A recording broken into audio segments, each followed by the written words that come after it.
ममिता पंकज, आप देख रहे हैं राजसत्ता एक्सप्रेस और राजसत्ता एक्सप्रेस के लीगल मैटर में बात करने जा रहे हैं रणवीर इलाहाबादिया से जुड़ी एक बड़ी खबर के बारे में। सुप्रीम कोर्ट ने फिलहाल रणवीर इलाहाबादिया को गिरफ्तारी से राहत दे दी है, लेकिन कंटेंट पर जो है वो जमकर फटकार लगाई। सुप्रीम कोर्ट ने यूट्यूबर रणवीर इलाहाबादिया को जो है वो इंडियाज गॉट लेटेंट शो में अश्लील टिप्पणियों के मामले में गिरफ्तारी से तो जो है राहत दे दी है, लेकिन उनके कंटेंट को लेकर जो है वो जमकर फटकार भी लगाई। कोर्ट ने कहा कि समाज के मूल्यों को नजरअंदाज कर ऐसी भाषा का इस्तेमाल निंदनीय और घृणित है। सुप्रीम कोर्ट ने जो है वो इन सारी चीजों को लेकर क्या कहा और क्या राहत दी, इसके बारे में अगर हम आपको अपडेट करें तो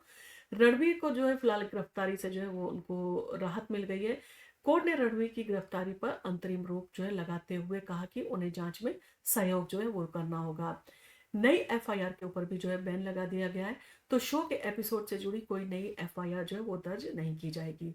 पासपोर्ट जमा करने का जो है उन्हें आदेश दिया गया है, तो रणबीर को अपना पासपोर्ट पुलिस के पास जमा करना होगा और बिना अनुमति देश जो है वो छोड़कर नहीं जा सकते हैं। इसके साथ साथ कंटेंट पर भी जो है उनकी फटकार लगाई गई। तो जस्टिस सूर्यकांत ने कहा कि आपके दिमाग में गंदगी है जो शो में उगल दी गई और ये भाषा समाज के मूल्यों के खिलाफ है। तो क्या है पूरा मामला, जैसे कि अगर आपको पता हो,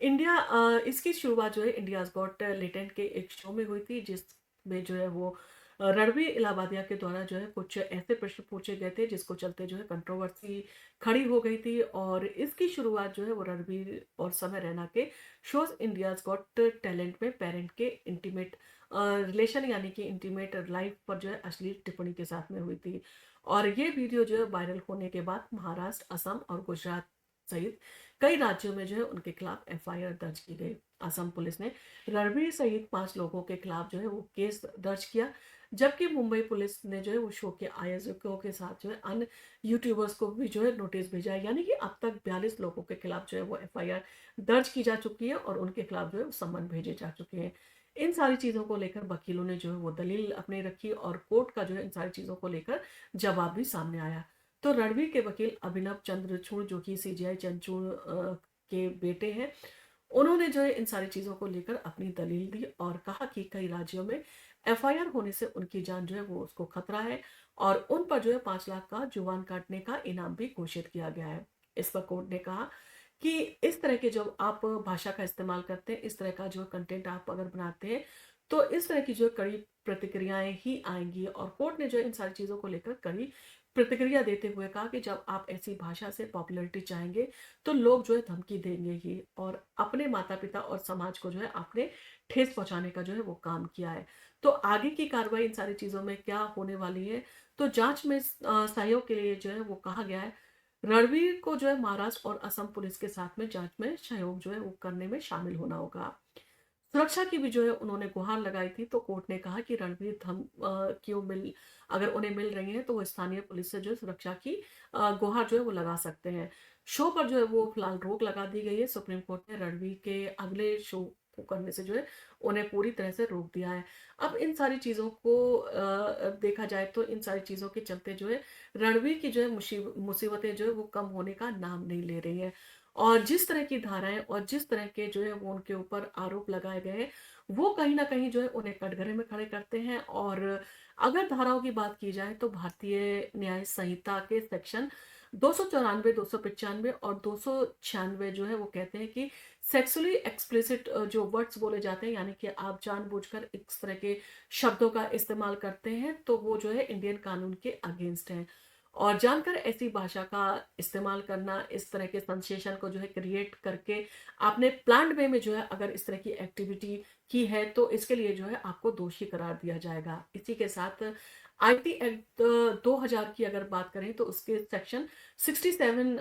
ए में जो है, यानी कि 67 ए में जो है वो कहा गया है कि इस तरह के कंटेंट जो है इंटरनेट पर जो है वो नहीं डाले जा सकते। यानी कि इस तरह के जो है आप कंटेंट अगर डालते हैं तो ये कानूनन अपराध है। और 67 ए यानी कि 67 ए में जो है वो 5 साल तक की सजा का जो है वो प्रावधान है। अगर पब्लिक डोमेन में जो है आपने इस तरह का कंटेंट डाला है तो ये क्राइम है। और जब शूट हुआ था तब आपने ध्यान नहीं दिया, जब इसको एडिट किया गया तब ध्यान नहीं दिया, उसके बाद में आपके सामने आया, आपने उसको देखा, उसके बाद में जो है आपने उसको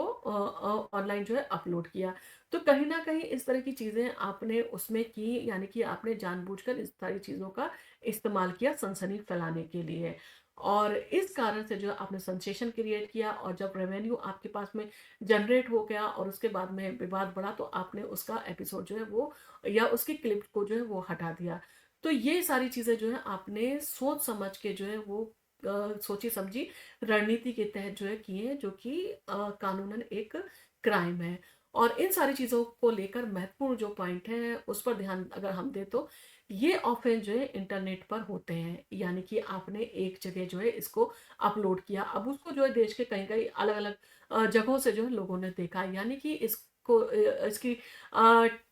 इसके टेरिटोरियल ज्यूरिसडिक्शन के बारे में अगर बात करें, तो ये जहाँ पर भी देखा गया और जिस जगह भी देखा गया, तो किसी को भी जो है जिस व्यक्ति ने इसको देखा, उसको अधिकार है कि वो उसके खिलाफ जो है एफआईआर फाइल जो है वो करवा सकता है। और हर जगह के कोर्ट को जो है वो कॉग्निजेंस लेने की पावर है, क्योंकि उस व्यक्ति ने जो है उस जगह पर उस वीडियो को देखा, यानी कि वहां पर ये अपराध हुआ। तो इसलिए जो है कोई भी कोर्ट जो है इन सारी चीज़ों को लेके कॉग्निजेंस ले सकता है। और क्योंकि ये पब्लिक मॉरलिटी का जो है वो ऑफेंस है, जिस पर जो है एक्शन लिया जाना ज़रूरी है। और ओटीटी प्लेटफ़ॉर्म इनैक्टमेंट की अगर बात करें, तो इसीलिए जो है बनाया गया है, ताकि इस सारी चीज़ों को लेकर जो है वो सख्ती बरती जाए, और वो काफ़ी उसमें सख्त कानून की जो है वो व्यवस्था की गई है कि अगर आप इस तरह की जो है वो काम करते हैं, तो आपके खिलाफ कार्रवाई जो है वो की जानी चाहिए। इन सारी चीज़ों को लेकर जो है लोगों का कहना है कि गवर्नमेंट इन सारी चीज़ों को लेकर एक्शन उसे लिया जाना चाहिए। कुछ एथिक्स और कुछ गाइडलाइन जो है वो कानून में जो है वो सरकार के द्वारा भी जो है इन सारी चीज़ों को लेकर बनाई जानी चाहिए, क्योंकि इस तरह का कंटेंट जो है वो देश में भूमड़, अश्लील और इस तरह का जो है वो कहते हैं लोगों के सामने पेश करता है। तो जिस तरह से पूरी तरह से अगर आप रणवीर इलाहाबादिया और समय रैना को अपराधी मान रहे हैं, तो कहीं न कहीं वो लोग भी जो है अपराधी हैं, जो इस तरह के चैनल्स का जो है सब्सक्रिप्शन लेते हैं और अपने घरों में जो है इन सारी चीज़ों का इस्तेमाल करते हैं। कहीं न कहीं उनके बच्चे भी जो हैं वो इस तरह की चीज़ें देखते हैं, और इस तरह की चीज़ों को जो है उन्हें बढ़ावा मिलता है, क्योंकि उन्हें लगता है कि ये हमारे आइडियल है, और जब इस तरह की भाषा का, सनसनी चीज़ों का इस्तेमाल कर रहे हैं, तो हम भी जो है शॉर्टकट लेके इस तरह से जो है पॉपुलर यूट्यूबर बन सकते हैं। तो कहीं न कहीं जो युवा पीढ़ी है उसके ऊपर इसका नेगेटिव जो है इम्पैक्ट पड़ता है। और इंडिया में जो इंटरनेट चल रहा है वो वर्ल्ड वाइड इंटरनेट का जो है उसका ही जो है हिस्सा है। तो आप अगर आउट ऑफ कंट्री भी जो है इस तरह का कंटेंट जो है वो अपलोड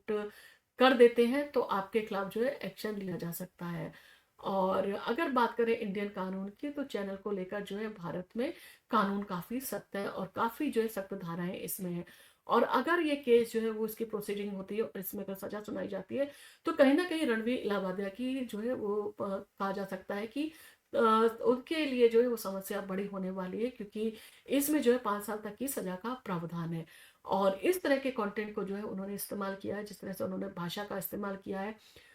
उन सारी चीज़ों को लेकर कोर्ट का रुख भी जो है काफ़ी सख्त नज़र आ रहा है। यानी कि आने वाले समय में जब कोर्ट इन सारी चीज़ों को लेकर फैसला लेगा, तो कहीं न कहीं कोर्ट जो है वो सख्त जो है वो एक्शन इन सारी चीज़ों को लेकर ले सकता है, ताकि ये सारी चीज़ें जो है आगे तक के लिए नज़ीर बने, और इस तरह का जो अगर आप फूहड़, अश्लील चीज़ें जो है जनता के सामने पेश कर रहे हैं, तो उनके खिलाफ जो है एक्शन लिया जा सके।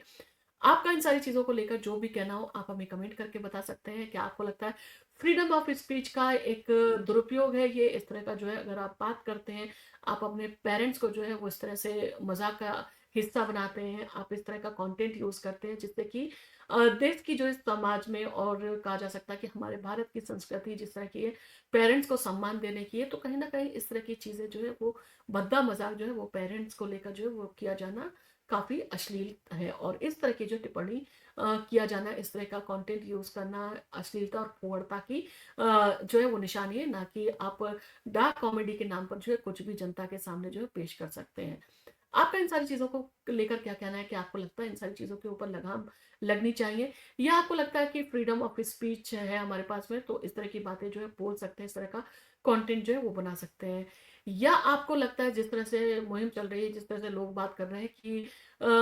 ऐसे लोग जो हैं जो जिस तरह का कंटेंट बनाते हैं, उनके चैनल को जो है सब्सक्राइब जो है वो कर दिया जाए। इन सारी चीज़ों को लेकर आपका जो भी कहना हो आप हमें कमेंट करके ज़रूर बताएँ, और आपको अगर हमारा वीडियो पसंद आया तो आप इसको लाइक कीजिए, शेयर कीजिए, और आप अगर हमारे चैनल पर नए आए हैं तो हमारे चैनल को सब्सक्राइब करना ना भूलें।